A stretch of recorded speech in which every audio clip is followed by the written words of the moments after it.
Hello, everyone, and welcome to episode 298 of Kouryer podcast. This guest is Mr. Batu Özdoğan. He's a freelance lighting artist at clockwizard Games Studio from Istanbul, Turkey. And of course, in the captions, you can check his ID to his Instagram page, the links to his LinkedIn and our session profile page as well, if you want to see more of his works in detail.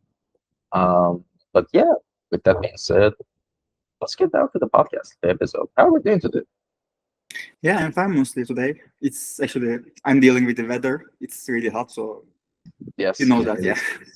Yeah, yeah, that's because mostly. actually, as for anyone who's been listening to the past 5 years and have this from episode 1 till episode 298, which we're like recording right now, all the episodes I've recorded in Istanbul. So yeah, we're actually in the same city.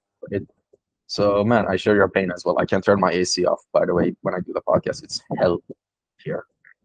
Um, but yeah, so here's the thing. Like, let's start. I'm gonna start. I'm gonna start with the main question of the podcast, where I start off each episode with, which is, tell us about your story of, how did you end up becoming an artist? Like, you ended up choosing art as your main thing in life. Like, what is your story from day one till now? Like, if you could give us a rundown.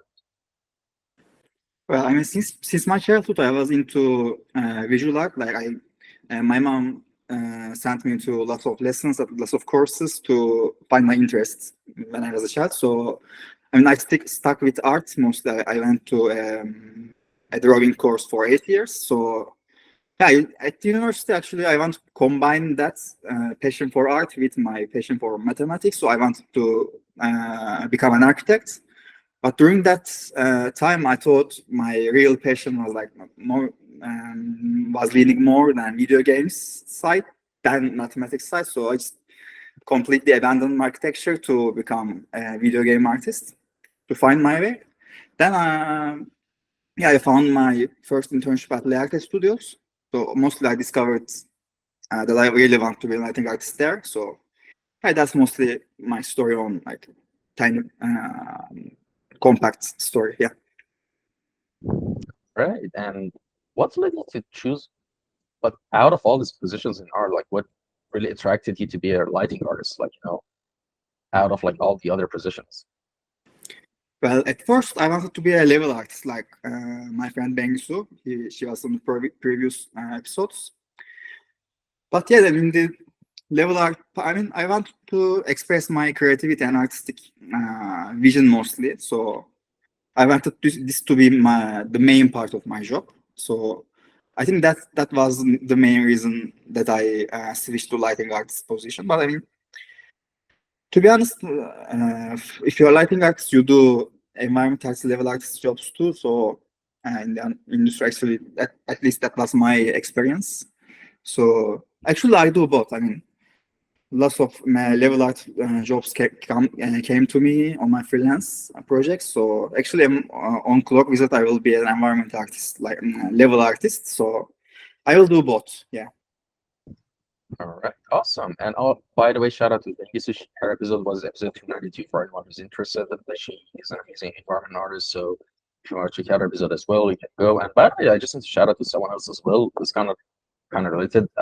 Like, yeah, it's kind of interesting. I had like, a couple of like Turkish artists recently. Like, of course you and Ben used to know each other, so that makes sense, right?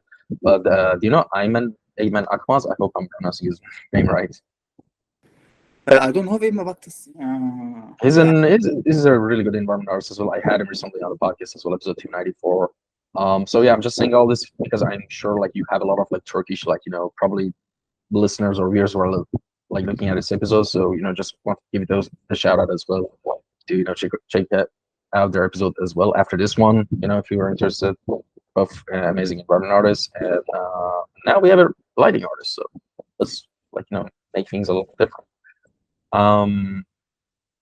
So that's interesting. But I assume like in Turkey, like the situation is kind of like the same way in terms of like societal pressure in Iran as well, and most Asian countries, to be honest. Like because like, and by that I mean like, because no one really considers games and art as a job in like these days. Like, I mean, it's getting more accepted, actually these days. Like that's actually such a contradictory thing I said. Uh, But like, were your family okay with, you just pursuing art? They were like, no, just go get a safe job. You need to become an engineer or a doctor or something like that. The economy is not really good. Like, how you're gonna pay your bills with, art. Were there any kind of like thing comments like this? And not just from family, like maybe friends or teachers or stuff like that, and that made you have a doubt, or from the beginning you knew that, like regardless of what, I'm just gonna go with art. Well, I mean, mostly I just went with the tide, like, I mean, where the wind blows, I went there. But mostly, I mean,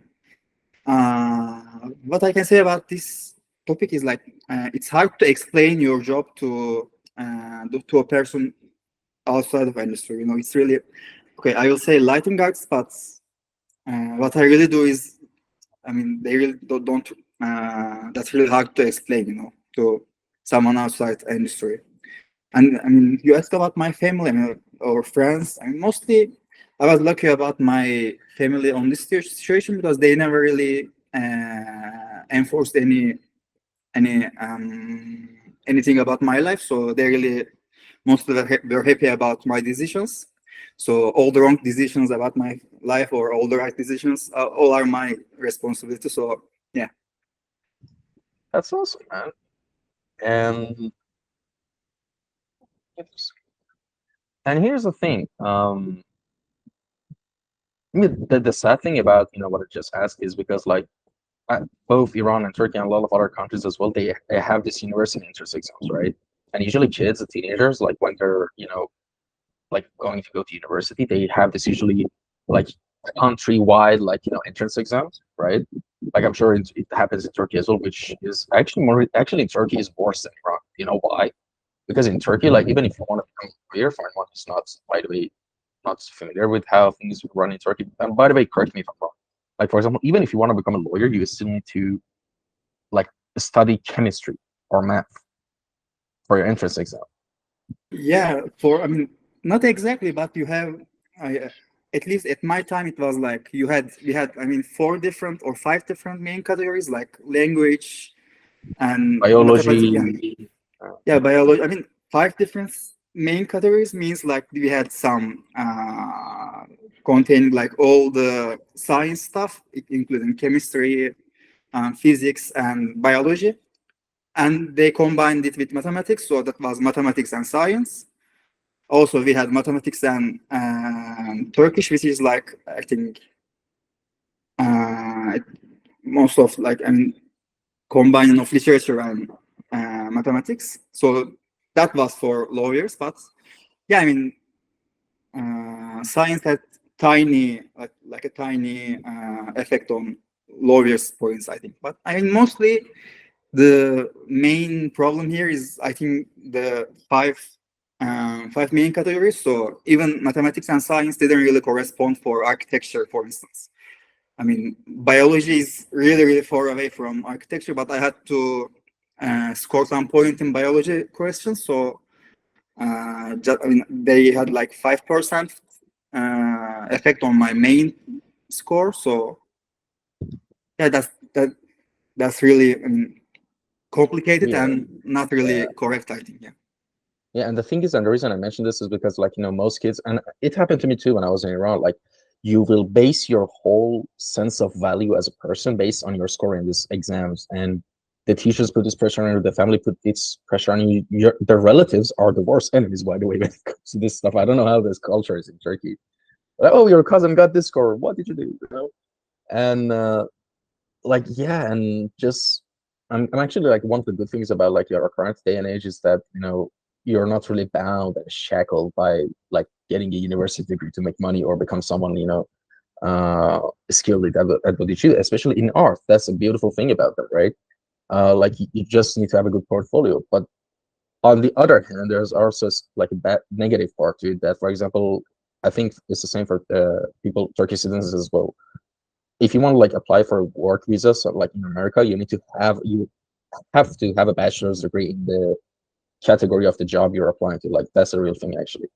Um, I think it's for everyone mostly, but they get really nitpicky with, countries like Turkey, like, that are not economically good, and Yeah, that's the weird thing about it. But all in all, for free. If you have a skill, you can get a job freelance. Like, just gotta show that you can do it. Like, yeah, that's basically it. That's the liberating, amazing thing about it. Yeah. And all right, so let's actually move into another subject. By the way, do you have anything else to add to this subject before we move on? Yeah, maybe I can add like the difference between the type of success and how they measure success between like on high school and the university exam and architecture school. Like it's really different. Like it's like a black and white difference. When I started to my bachelor's degree, it was really hard to adjust my work there. How I study that even changed drastically. So maybe I can just switch the topic. Like the measuring of success in architecture is really similar to arts. I mean, game art. So yeah, that was all I thought. Right. So, right, interesting. But yeah. So if we're done with the topic, let's move on to the next one, right? Yeah, totally, yeah. Right. All right. So the next thing that I actually wanted to ask you is like, so for like for the time and duration you've been working as a lighting artist right now, and not just a lighting artist, just a 3D artist, like CG artist in the industry. First of all, like, tell us about your experience working as lighting artist and the time that you have, and also tell us what are some of the most important lessons you've learned thus far working just as a professional in the industry, that you could tell to juniors who might be listening right now. So yeah, what I can say about my experience is, I mean, it really depends on the job. It really changes from project to project. Like the amount of change is really too huge from project to project. So I can say I really get happy when I just get a project only requires lighting. Like everything is already on the environment, so we want you to light it. So yeah, that's a rare experience on my side. So yeah, that's mostly that. As a lighting artist, I really get different kind of jobs. I can do environment, I can do light level art, so I get level art jobs, etc., etc. But yeah, mostly depends on the project. Right. And also, all right, let me hit you with something different now. Speaking of lighting art, like lighting art, right? What are some of the most impressive games in terms of lighting for that you've recently played or just played in general that have amazing lighting? Yeah, I mean, I always say Last of Us to that question because I mean that's the obvious answer actually, and also replayed it yesterday, finished it yesterday again. So I mean that's the obvious answer, but I can say Alan Wake 2 is really great. They have the dark atmosphere, but also lots of colorful lights mixing with that. So what they do here is like, I mean, must be harder than, artistically harder than Last of Us, to get that atmosphere, the dark atmosphere with lots of colorful environments. Also, I can say Red Dead Redemption. I mean, the second game is like it's really appreciated enough. So the whole game is too huge, and they have lots of things here to appreciate. But the lighting part of it may be just underappreciated because the topic really didn't came to here maybe. Yeah, the lighting of Red Dead Redemption is really great too. And it changed so subtly. So the day and night cycle is really changing so subtly. So yeah, maybe I can say that too. Right. And so it's kind of interesting because I also want to, tell you something. I recently played Half-Life 2. Like, have you played that game? Half-Life 2, right? No, I didn't. All right, here's Half-Life the thing. is Yeah, Yeah, by the way, I think there's some lag in your video and audio sometimes. So by the way, I'm just mentioning this, by the way, for anyone who's listening and experiencing some lag. It's not your internet. It's just, there might be some little things that happen during the episode. That's just normal from our side, so no worries. Now I think it's good, right? All right, so back to the top. The reason I mentioned Half-Life 2 is that I was quite impressed with the lighting that they did in the game. And of course, you need to understand the context of that era of gaming and the changes in software and hardware and everything, right? For its time, it was revolutionary, the things they did, right? It's like that's what impresses me. And obviously, Red Dead Redemption I actually started it like, just a week ago, but I deleted it. Do you know why? Because I have a gaming laptop, right? And it heats up. And honestly, the only reason I deleted it is because of the summer. I'm waiting for fall and winter to come so I can. I'm not kidding, by the way. Because it gets really hot, and especially when you're sitting down in one place in Istanbul summer, like it gets pretty intense, right? And yeah, that's legit the only reason I'm not playing right now. But yeah, actually, the lighting in that game is amazing. But the other point, Last of Us. All right, here's the thing. I've been going on a list of things and games that I want to play definitely. And Last of Us is on them. And do you know why? It's not necessarily something that ever caught my eye, personally, in terms of genre or anything, but I know it's something that I've heard that is their number one favorite game and franchise for a lot of people. So there must be a reason. And as someone who's into video games, I really want to like experience it to see what it is. So I tried to get it on Steam, but it was pretty expensive for me. It's like 40, 50 something right now. But even the Last of Us 2 ones, they were like offered only on PlayStation exclusive. Like there are some games I want to play but never could play that were just PlayStation exclusive, like Bloodborne as well. Like I've heard a lot of amazing things about it as well.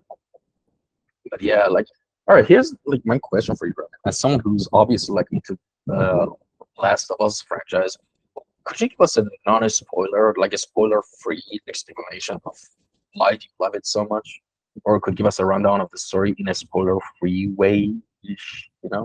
Okay, I mean, I think everybody knows the achievements of Last of Us and the storytelling part. So I think what's really get to me in Last of Us is I was a child when I first played the game, and like I think I was 14 years old.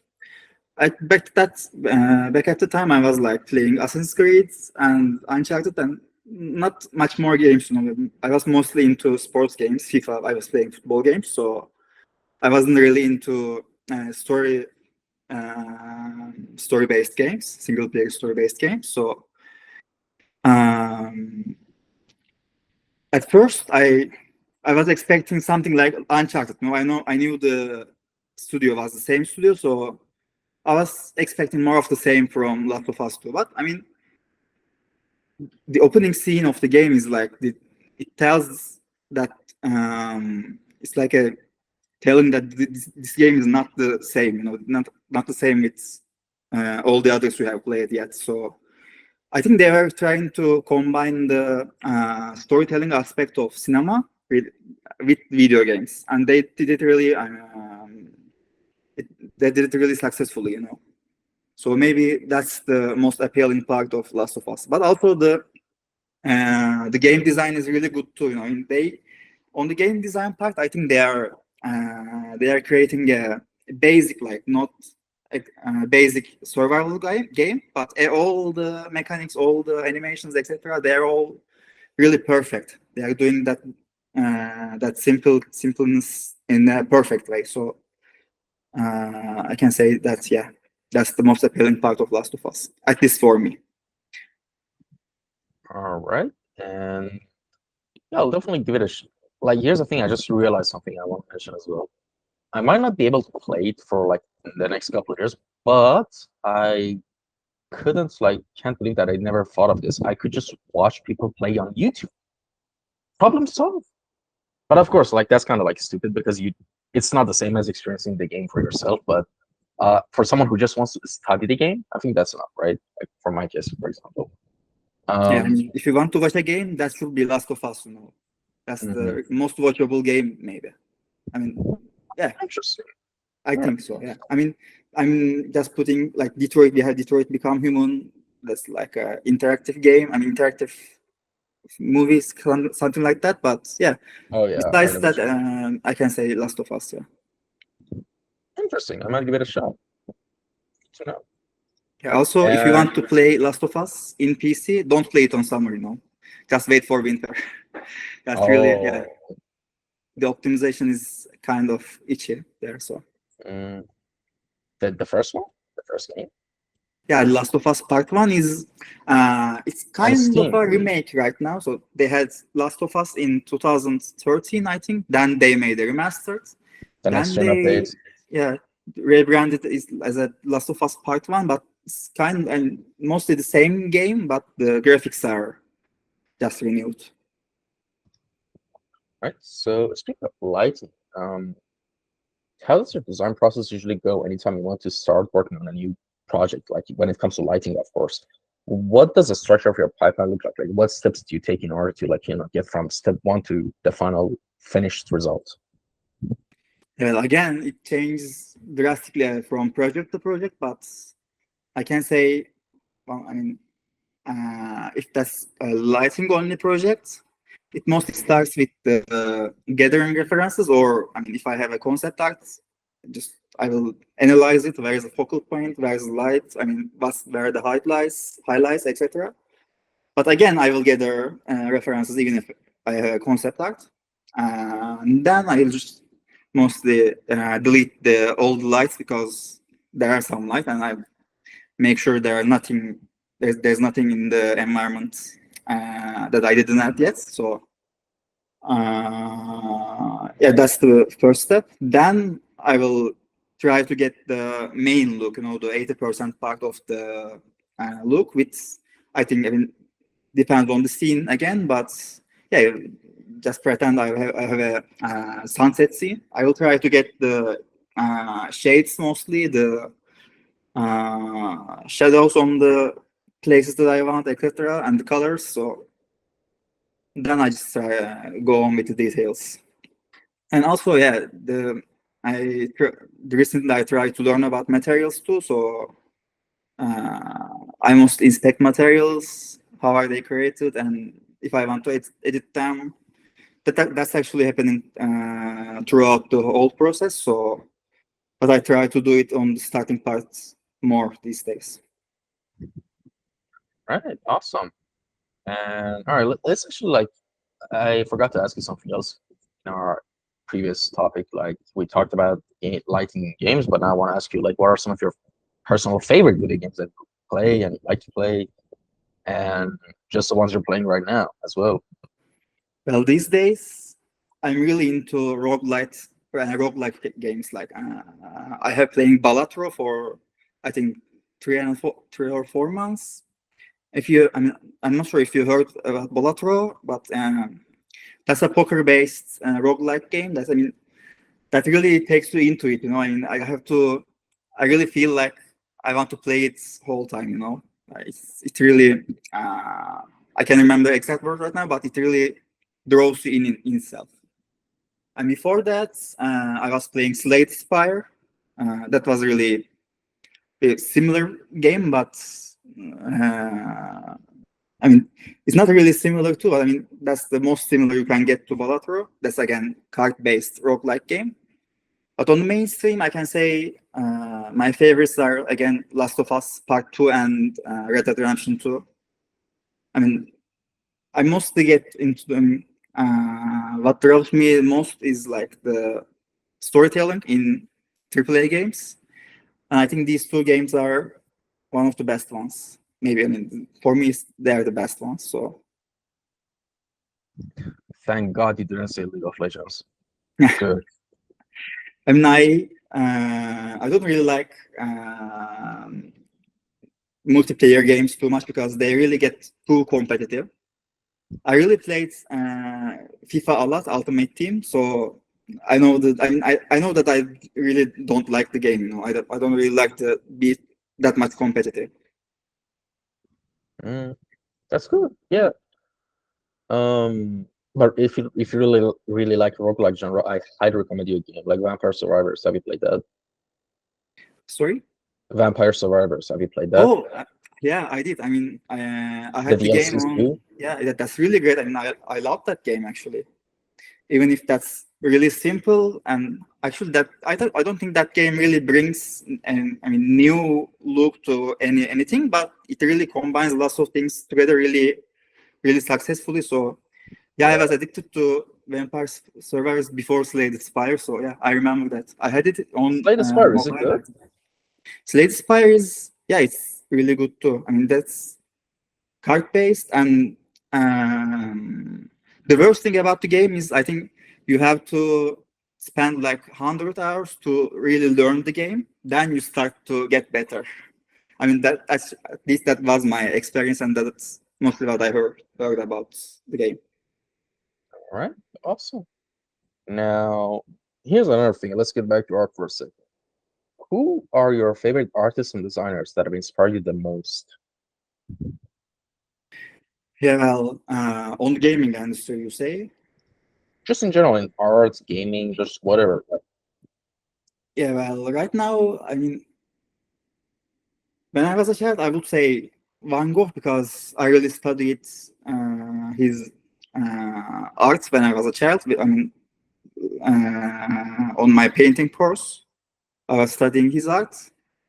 But on gaming, I can say, and maybe I can say Neil Druckmann, the creative director of Last of Us. I mean, that guy is, I'm not sure if he was an artist before. I think he was a programmer before he was the creative director of Last of Us. But I mean, his artistic vision is, I mean, that's that's really in line with my vision, I can say. Or maybe that's just that really gets to me, you know. So I'm waiting for a new game from him right now. Right, awesome. And I mean, we've talked quite a lot about the different art-related stuff, but I want to ask you something else. So the next question is like, what's non-art related stuff you got going on in your life? Like any non-art related hobbies or maybe ambitions you have that are completely non-art related, by the way. Like, just walk outside of art for a second. What do we have here, right? Well, as a hobby, that's actually a hard question for me because I mean, even if I don't play video games or train for lighting, I just watch movies or TV series or read books right now. I mean, I used to play chess before, but yeah, it's not really art. And also, I can say football is a really huge hobby for me. Like since my childhood, I really love to play and watch football. So yeah, also we had two different huge tournaments recently. So I can say football. Yeah. Who is your favorite team in Istanbul? In Istanbul, yeah, I mean, I support Fenerbahce, but I'm not really that fanatic right now. You know, I was really. But you were before. Yeah, I was when I was a child. I was, yeah. Yeah, I mean that's like every teenage boy you see. Like one time, me and one of my friends were walking in Batu Street. I don't know how to pronounce it in Turkish. In Kadıköy. I think the little alleyway, stone pavement alleyway that's filled with a lot of cafes. And it was a Sunday, and I didn't know, but apparently it was a day where a derby match was going on between Galatasaray and Beşiktaş, I think.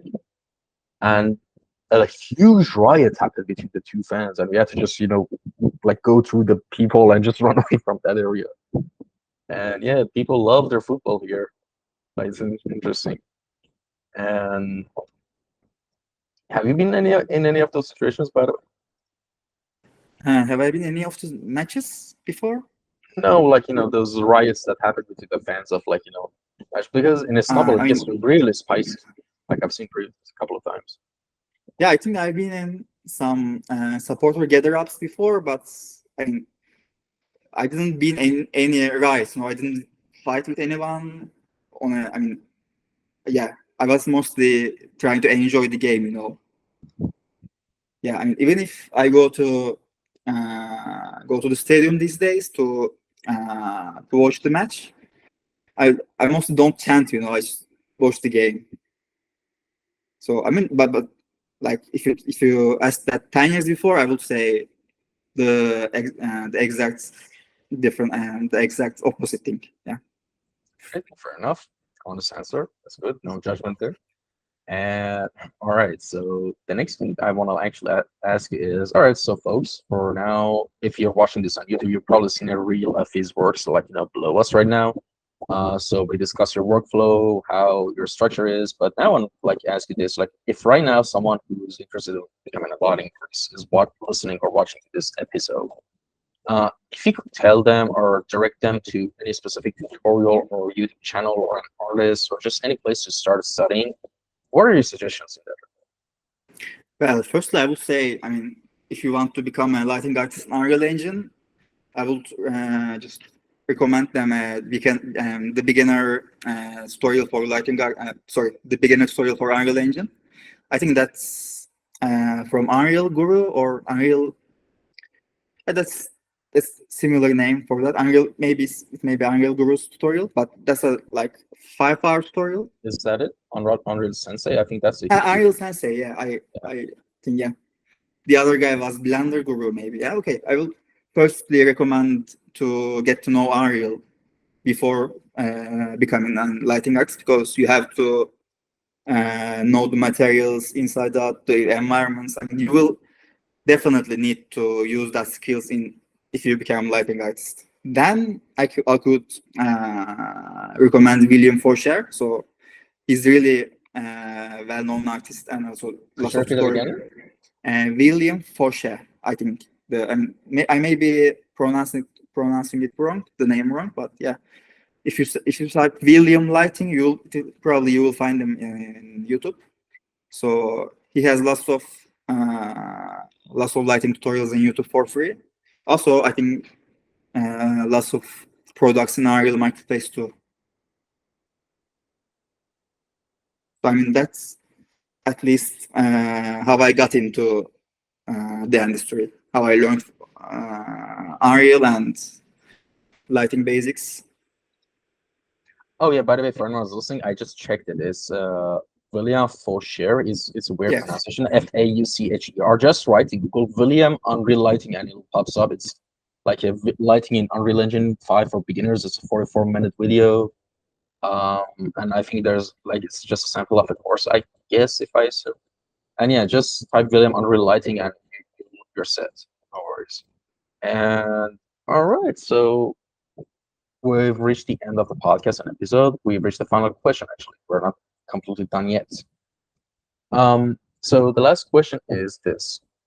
If you could share with us the most important life lessons you've learned thus far as a human, like forget the artist, don't know about the artist first, or anything else. As a human, what are the most important life lessons you've learned thus far that you can share with us? Well, I mean, that's a huge question. So firstly, I would say, don't care about what I will say after that point, but I don't know. I mean, I mostly just freeze, sorry, there's a cat fight there. I mostly freeze on that type of big questions, Yeah, Everyone maybe I does. can say just be nice to cats, That would be a really nice. That's a great answer. And dogs too, yeah, both. Just be nice to cats, exclamation mark, next line, and dogs too. I love that answer, honestly. By the way, if the cat is available, could we see it on the camera right now? Well, maybe I can turn the, I don't know, I mean, the guy is no, if it's of not, my... No worries, and I don't want to that was not my cat, so a stray cat make that noise, yeah. Yeah, no, that's fine. So yeah, just be nice to cats and dogs. I love that also, I'm not even kidding. That's the most Turkish answer ever, honestly. That's perfect. And all right, man, thank you so much for coming by and taking the time out of the schedule to come on for this episode. And thank you to anyone who tuned in and enjoyed this episode. I just have to mention one thing. Since there's only a couple of episodes left by the end of season 3 of the podcast, which will be episode 300. Since episode 1 till 300, I've recorded all the episodes in Istanbul, Turkey. The same exact very cheap setup, right? And I've always had this thing that I wanted to do. I wanted to do a small episode in Turkish, but I never could. Çünkü özgüvenim yok. Yani çok Türkçe öğrendim. Yani bunun da Turkey. How do you say viewers in Turkish? Like, see, I'm not even prepared. Viewer is like izleyici in Turkish, I think. Yeah, izleyici. Türk izleyiciler şimdi Türkçe konuşuyorum ama ben gördüğünüz gibi yeni çocuklar gibi konuşuyorum. Çünkü öğrencilerim benden İngilizce konuşmak istiyor ama ben ondan Türkçe konuşmak istiyorum. Nasıl ben Türkçe? How should I improve? It's impossible for me. Like I can understand Turkish pretty well, but my speaking hasn't improved at all because I never put myself through it and I never needed it. But yeah, I just want to like say that just to have a closure on this thing. But maybe in the future I'll do an episode in Turkish once I probably started practicing it, which is kind of ironic because I'm leaving Turkey and I won't have a reason to improve. I mean, it's a thought that counts. It's a niyat that counts, like not the actual do, right? Right. Yeah, I agree. Yeah. Yeah, and Maybe here's the thing. Yeah, go on. Yeah, go on. Okay. I mean, you can just try to practice with friends, or I mean, anyone you before we could practice before the podcast, maybe. So. No, man. My Turkish is not that good. That with some practice we will save that. Like, here's the thing, like, and the reason I just say whatever I said in Turkish, even though it was like really choppy and not good, is because I just wanted to. Like, one of the main reasons I get people telling me that I don't want to do the podcast is because they're not like confident in their English or speaking. They're nervous. They might mess it up. Like, look at me. I just messed up my whole paragraph I wanted to say in Turkish, and I don't care. Like, that's fine. Like, as long as you try your best and put yourself out there, that's the point. And I just want to encourage people to do that as well with English or any other language. And yeah, I had a great time in Turkey. I met a lot of great artists, and yeah, interesting country. But with that being said, take care, everyone. Stay safe. Till next episode. I'll probably see you guys pretty soon. As yeah, there's 2 more episodes remaining. What am I talking about? But after those episodes, you have to wait a couple of months before I start uploading again because I'll be moving to Netherlands. A lot of things are happening in my life. So yeah. But with that being said, take care, everyone. Stay safe. Till next episode. Bye.